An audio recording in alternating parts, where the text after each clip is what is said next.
پاکستان میں گزشتہ 10 دنوں سے ایک عجیب سی کیفیت ہے. اچھا میں تھوڑی سی وضاحت سے بتا دوں کہ سیکریٹریل جو خانہ جنگی ہوتی ہے وہ پاکستان میں اس سے پہلے بھی ہو چکی ہے اور ہوتی رہی ہے. مچھ میں ایک بڑا بھیانک اندوناک واقعہ ہوتا ہے. 17 کانکنوں کو ہزارے بال 17 لوگوں کو ذبح کر دیا جاتا ہے. سرکاری میڈیا سرکاری ایجنسی کہتی ہے کہ یہ داعش کا کام ہے. داعش کیا ہے یہ میں نے کل اپنے پروگرام میں بتایا تھا. دیکھیں حب علی میں نہیں بغض معاویہ میں. اگر تھوڑا سا آپ بلوچستان کی کمیونٹی کو مائنڈ سیٹ کو اگر اسٹڈی کریں تو مچھ کا یہ جو اندوناک واقعہ ہوا تھا اس میں 17 معصوم کانکنوں کو ذبح کر دیا گیا, مار دیا گیا. آج سے اگر کچھ عرصے پہلے کو ہم دیکھیں تو 1.5-2 سال پہلے بھی اس طرح کا واقعہ ہوا تھا کہ زائرین کی جانے والی بسوں کو گولیوں سے چھلنی کر دیا گیا تھا اور وہاں بھی بہت سارے لوگوں کی شہادتیں ہوئی. اچھا ایکچولی وہ ہزارہ بال کون لوگ ہیں یا اہل تشیع کمیونٹی کون ہے جو بلوچستان میں اور بلوچستان کے اہل زمین ان کو ابھی تک ایکوموڈیٹ نہیں کر سکے. تو اگر یہ سرکاری میڈیا یا سرکاری زبان یہ کہہ رہی ہے کہ یہ داعش کا کام ہے تو کیا یہ ایسا نہیں ہے کہ جنرل ایوب خان کے دور میں جنرل موسیٰ نے ہزاروں خاندانوں کو ہزارے سے شفٹ کیا تھا بلوچستان بائی فورس. آج تک بلوچستان میں اشتعال کیوں ہے؟ کیوں بلوچستان پاکستان کے ساتھ مرج نہیں ہو پا رہا ہے؟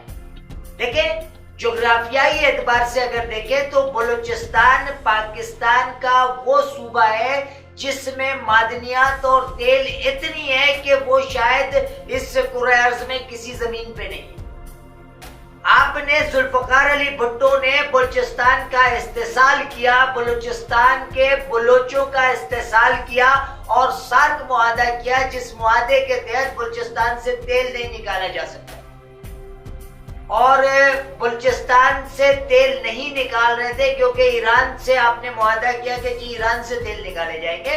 اگر بلوچستان سے تیل نکالا جاتا تو بلوچستان کا جو روٹ ٹنلز ہیں, جو روٹ لیولز ہیں آئل کے, یہ جو آپ کے سارے آرکیولوجسٹ کراچی یونیورسٹی کے, بلوچستان یونیورسٹی کے, بولان یونیورسٹی کے آرکیولوجسٹ اس بات پہ متفق ہیں کہ روٹس جو ہے وہ بلوچستان نشیب میں بلوچستان سے زیادہ مقدار میں تیل نکالا جا سکتا تھا اور جو تہران کے کنویں ہیں وہ خالی ہو جاتے. آپ نے بلوچستان کے ساتھ زیادتی کی اور یہ زیادتی آج سے نہیں ہو رہی ہے, یہ پاکستان بننے کے بعد سے بلوچستان کے ساتھ زیادتی ہو رہی ہے. یہ جائے گا 1968-69 میں آپ نے ہزاروں خاندانوں کو ہزارہ سے وہاں مائگریٹ کرایا بائی فورس, زبردستی. اور اگر اس دور کے اخبارات کو پڑھیں تو اس دور کے اخبارات گواہ ہیں کہ بلوچستان میں ظلم کی انتہا کر کے ان ہزاروں خاندانوں کو وہاں شفٹ کیا گیا تھا اور ان کو جو مالی مفادات تھے وہ ایران سے تھے کیونکہ اس کمیونٹی کو ایران سپورٹ کرتا ہے. اب وہ 50 سال گزرنے کے بعد بھی یا 35 سال گزرنے کے بعد بھی وہ اشتعال ختم نہیں ہوا. جو بلوچستان کے نیشنلسٹ ہیں وہ آج تک ہزارے بال کو تسلیم نہیں کر پائے. تو یہ کہاں سے سیکریٹریل جھگڑا ہے؟ یہ تو جھگڑا آپ کی لیک آف کریڈیبلٹی ہے, آپ کی ناقص حکمت عملی کا جھگڑا ہے. آج سے 1.5 سال پہلے بھی آپ نے الزام لگا دیا کہ جی حزب اسلامی نے کیا, فلاں سنیوں کی تنظیم نے کیا, فلاں نے کیا. یہ کوئی نہیں کر رہا ہے, یہ کرنے میں حکومت کا خود ہاتھ ہے. حکومت خود نہیں چاہتی ہے کہ معاشرہ پرامن رہے. دیکھیں اس واقعے کا بینیفیشری کون ہے؟ اس واقعے کا بینیفیشری کوئی پاکستانی نہیں ہے. ارباب اختیار میں بیٹھے ہوئے وہ لوگ جن کو پی ڈی ایم اے کے جلسوں سے خطرہ تھا وہ مچ کے اس دھرنے کو طوالت دے رہے کہ عوام جو ہے وہ دھرنوں میں اس طرف رہے اور کوئی پی ڈی ایم اے کی ایکٹیویٹیز کو مانیٹر نہیں کرے یا کوئی پی ٹی آئی کی حکومت کے خلاف کارروائی نہ ہو. تو ارباب اختیار اپنے ذاتی مفاد میں، یعنی پھر میں وہی جملہ کہوں گا کہ حب علی میں نہیں، بغض معاویہ میں. یہ کوئی سیکریٹریل جھگڑا نہیں ہے. الحمدللہ اتحاد بین المسلمین برقرار ہے. آپ کی کوششیں رائگاں ہوں گی کہ آپ کسی طرح سے شیعہ سنی فسادات کرا سکیں. اس کی سب سے بڑی وجہ آپ کا میڈیا. پہلے یہ ہوتا تھا کہ 24 گھنٹے کے بعد اخبار بتاتا تھا، اور اخبار کا وہ رپورٹر جو لفاف جیب میں رکھ کر کے قلم چلاتا تھا وہ بولتا تھا جو سرکار چاہتی تھی.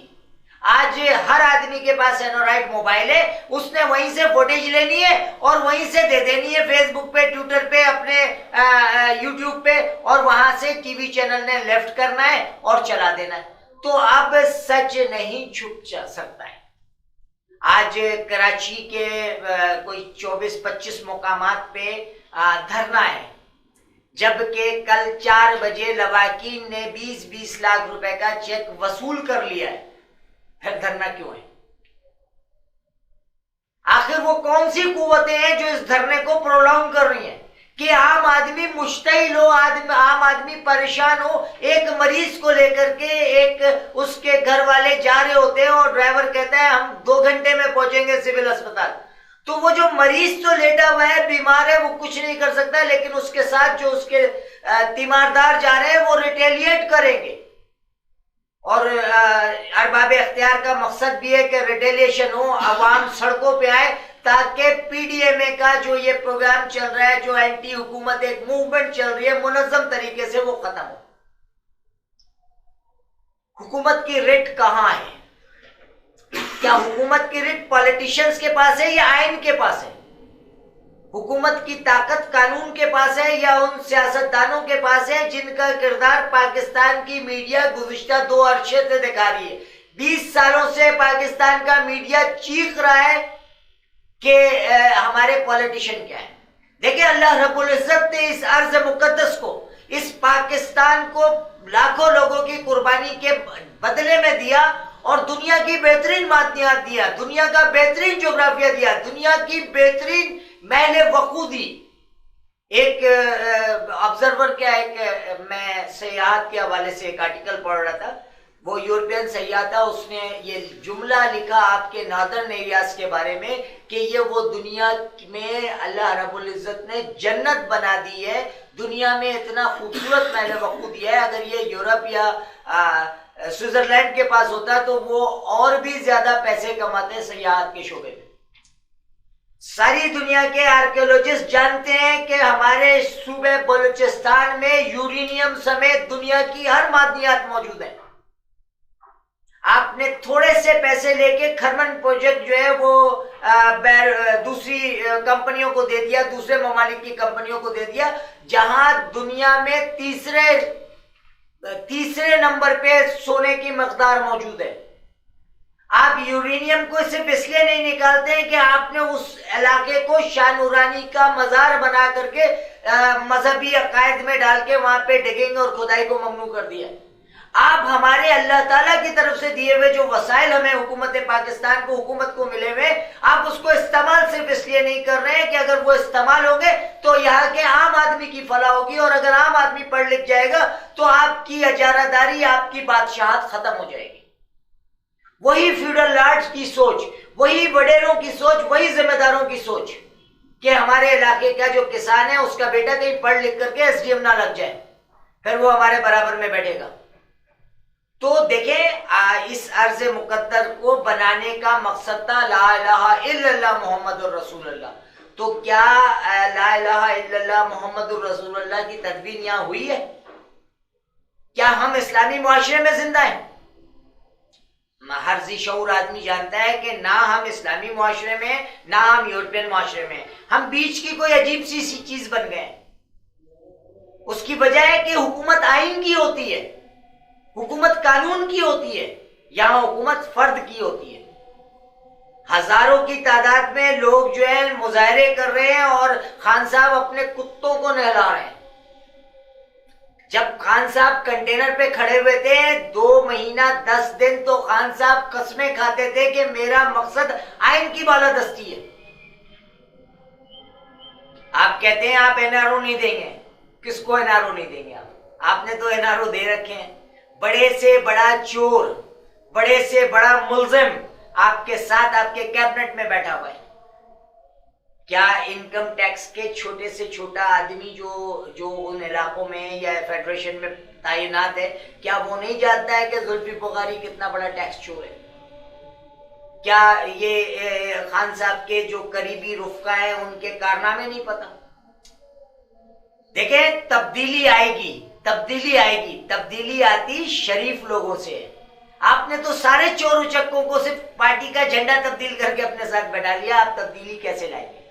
یعنی جو تبدیلی جو پہلے سے چل رہا ہے جس نہج پہ پاکستان، آپ اسی پاکستان کے اسی نہج کو تقویت دے رہے ہیں.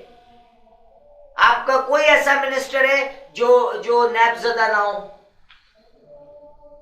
آپ نیب کا انسٹرومنٹ اپنے اپوزیشن کے لیے استعمال کر رہے ہیں. آپ نیب کو اپنے اپوزیشن کو سرنگو کرنے کے لیے استعمال کر رہے ہیں، آئین اور قانون کی بالادستی کے لیے نہیں کر رہے. سویلائز معاشرے میں اگر وزیر اعظم کا بیٹا بھی سگنل توڑتا ہے نا تو اس کے پاس اس کے گھر پہنچنے سے پہلے ٹکٹ آ جاتی ہے. ٹکٹ یعنی وہ جرمانہ جو اس کو ادا کرنا ہوتا ہے. آپ مقصد میں یہ بات کہہ کر کے اپنا مذاق اڑواؤں گا کہ لیک آف کریڈیبلٹی کس کو نہیں پتا ہے. قانون آپ کے لیے کچھ اور ہے اور ایک غریب کسان کے لیے، ایک غریب ٹھیلے والے کے لیے، ایک غریب ڈرائیور کے لیے کچھ اور ہے. قانون اپنی ساری فرعونیت کے ساتھ اس غریب کے لیے کھڑا ہے، اس غریب کو دبوچنے کے لیے کھڑا ہے، اور آپ پہ قانون لاگو ہی نہیں ہے. ٹونائٹ میں شاہین سے شاہین عبداللہ کو اجازت دیجیے. بہت شکریہ.